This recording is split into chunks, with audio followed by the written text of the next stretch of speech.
Prochain arrêt, Binge Audio. Salut, c'est Thomas Rozek. Dans ce podcast, vous le savez si vous nous suivez régulièrement, on aime l'actu. Mais on aime aussi énormément les histoires, les récits parfois connus, parfois inconnus, toujours étonnants, qui sont une autre façon d'aborder des grands moments de notre histoire collective. Et pour faire ça, toute cette semaine, j'ai le plaisir de laisser les clés de ce modeste établissement à ma camarade Juliette Livartowski, qui va vous raconter, pile poil pour les fêtes, ça tombe bien, quelques histoires de famille, de frères et sœurs, précisément. Et ça commence tout de suite. Bienvenue dans Programme B.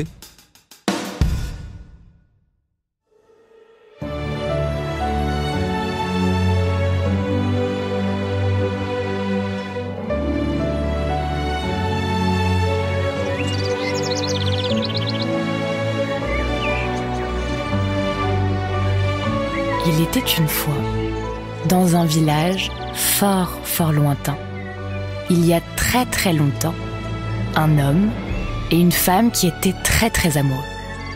Ils vivaient au gré du vent et des récoltes, riches de leur potager et de leur amour.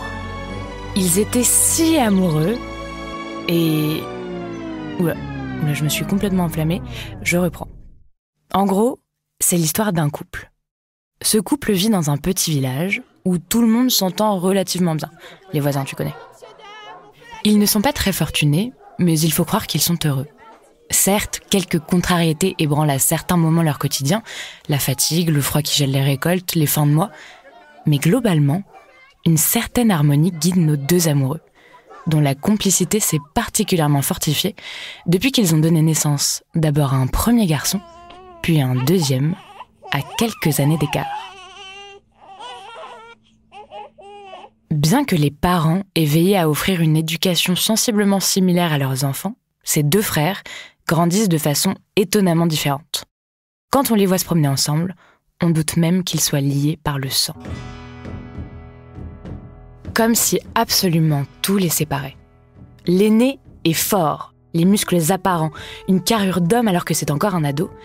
Et puis, il est très beau. Il a de belles boucles brunes et un air presque trop assuré. Le cadet, quant à lui, est chétif, maigre, mais très habile. Il est moins bourru que son frère. En fait, il est carrément plus sensible. Depuis quelque temps, comme la tradition l'oblige, ces deux frères aident leurs parents en récolte. Évidemment, et ça n'étonne personne, ils ne travaillent pas ensemble. Le plus grand laboure la terre et le petit s'occupe du bétail dans la ferme familiale.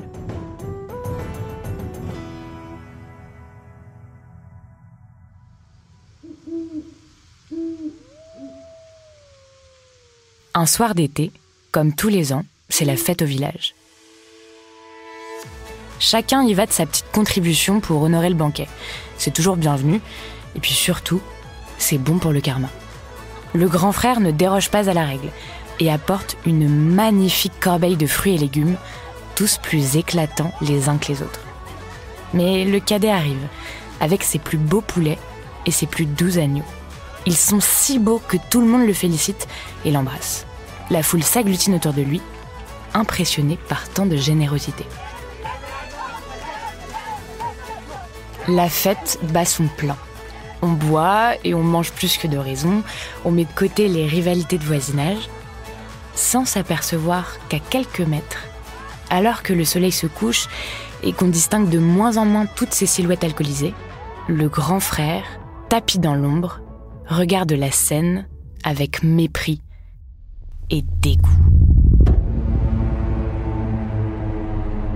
Il transpire de jalousie et d'envie. Il est tellement énervé que ses tempes lui font mal. Son pouls bat de façon étonnamment rapide.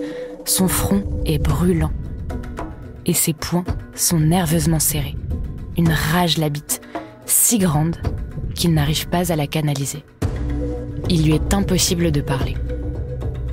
Il attend que les gens rentrent chez eux, aide son petit frère à nettoyer des bêtises ici ou là, et l'invite à l'accompagner au champ pour l'aider à retrouver un outil qu'il avait laissé là-bas. Il ne décolère pas. Plus il regarde son frère, plus la haine grandit.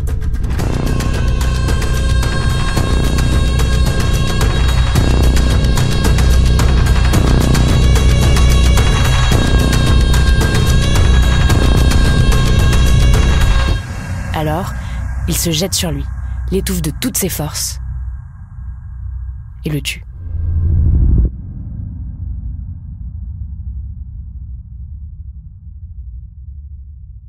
Si ce récit vous dit quelque chose, c'est bien normal car vous venez d'entendre l'histoire de Caïn et Abel, tirée de la Bible, soit le premier fratricide jamais raconté. Une mise en jambe pour vous annoncer que dans les 4 prochains épisodes, à suivre dans Programme B, on va aller voir du côté de ces étranges liens du sang, les fratries et les sorories.